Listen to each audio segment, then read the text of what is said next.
Bright sunshine and warm temperatures heralded the beginning of the 1987 Daytona 500. 125,000 fans had come out expecting a fast race, and they were not to be disappointed. The new Ford Thunderbirds were the talk of the track before the race, and Bill Elliott wasted no time setting a track record with a scorching lap at 210.364 miles per hour, the fastest lap in a stock car in the history of Daytona. Right from the green flag, Elliott proved that his was the car to beat. And did Bill Elliott ever let it out, Ken?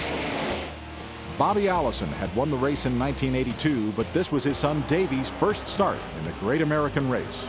Davey Allison, 25-year-old rookie, first rookie to ever sit in the front row, riding in second place. Buddy Baker seemed up to the challenge as he worked his number 88 Oldsmobile up through the pack. Defending champion Jeff Bodine had a good feeling for this race as well. Bodine was awfully pleased with the way his car was handling. He felt that he had a shot at running with the Fords here today, and he's actually picking up on them. With cars and drivers running well, the race strategy had become clear. I think these guys have been very content today to try and make this a record race, and they're going to do all their shuffling around as they get down to the end of this race. With that being the case, Elliott held the lead for the first 35 laps, only giving up the lead when he was forced to pit. Elliott is in for service. 22 gallons of gasoline. The car stalls and refires. Two right side tires, and the jack man Butch Stevens with a wrench in case they need a chassis adjustment. Very, very tense having to make this first pit stop under green. A lot of pressure. They complete it. He's on his way. While Elliott was having no trouble holding his lead, Davey Allison's day was starting to go to pieces. Apparently he overshot his pits, Ken, as he went down pit road, which is a very costly error. Coming out in the 28 car. That little mistake there could cost him his race. But missing the pit wasn't the only thing that had gone wrong. Moments ago, Davey Allison's car number 28 lost the right rear tire, indicative that they just didn't get it bolted on. Lug nuts weren't there.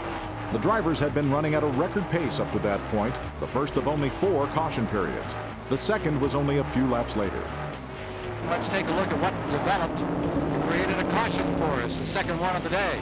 Watch his engine give way. It blows right here and apparently scatters some parts, puts out a little bit of fog and smoke. Perhaps a little bit of oil on the track as well, as he pulls to the inside of the racetrack very wisely. Of course, Bonnet and the rest of the car is able to go by on the outside. Upon the restart, the drivers were itching to heat things up.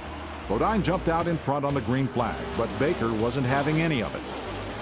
And that wasn't the only battle going on. The Pontiac with the familiar blue and red paint job was becoming a factor.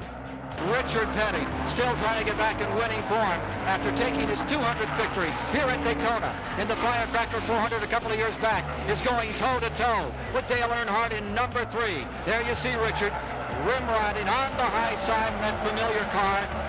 Richard Petty in 5th, Earnhardt right with him, nip and tuck, taking that position back and forth. It seemed that many of the drivers were getting better performance from their cars. The weather was playing a factor. We have a cloud cover that's moved over. Don't see a thread of rain, but it has cooled the racing surface, which will increase the speeds. Look at this 15-16 car draft for the lead. Petty's team had made some early adjustments to his chassis, and they were paying off. One of the old saws of racing, goes back to your days, was if 43 was in the lead lap at the halfway of a race, pack your toolboxes and go home because they would go for the win. Meanwhile, 2 more drivers were making a move into the lead pack.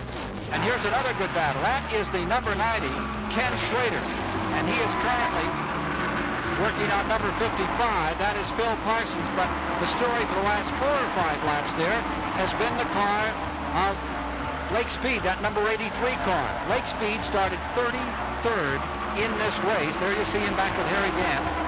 And he has really moved up. He's in 11th place at the present time.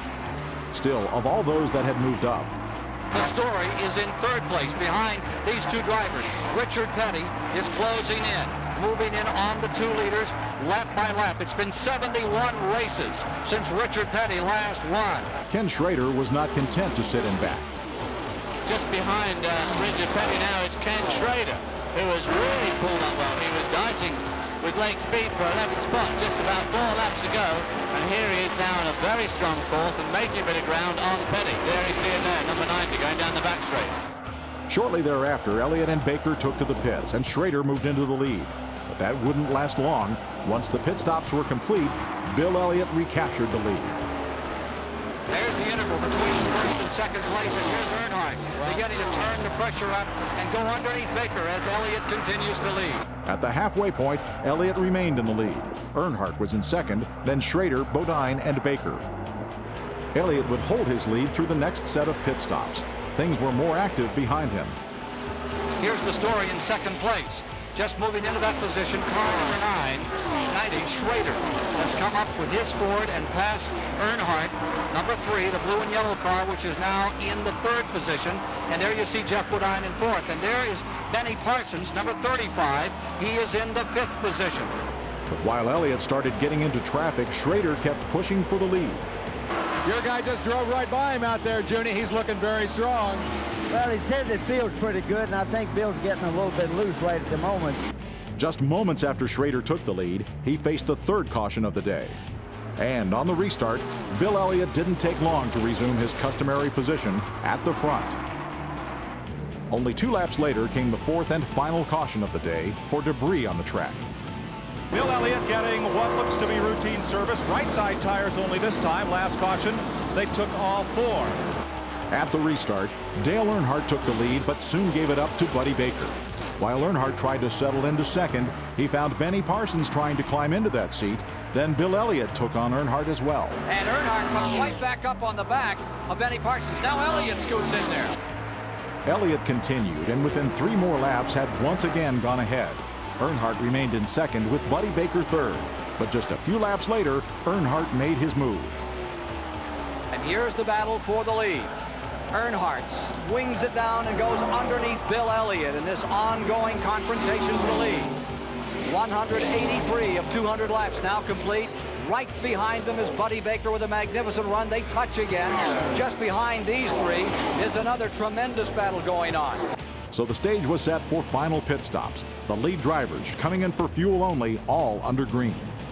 When Richard Petty hit the pits, it left Jeff Bodine as the leader, a leader who had no intention to make a pit stop. Bodine's lead had stretched to 23 seconds, but like Dale Earnhardt the year before, Running on empty. Bodine won this race a year ago, trying to duplicate it. Can he stay there? There's Davey Allison drafting with him and pulling alongside. Looks like he's slowing down. Yes, it does. Now, if he could have stayed on. It's out of fuel, I believe. He's juggling it. He's at the worst place he can be. He's running out of fuel. He is losing the 500 right here. Elliott came back into the lead and held on. 2.5 miles remaining. Richard Petty closing in. There's Parsons in that Harry Hyde car. Moving up. Ford in first. Chevrolet in second. Pontiac in third. Daytona 500. Down to it. Final lap. The pride of Georgia, Bill Elliott, screaming car number 9 to bring it home and give Ford and give the folks of Georgia something to cheer about. He comes across the line to win it by about 10 car lengths.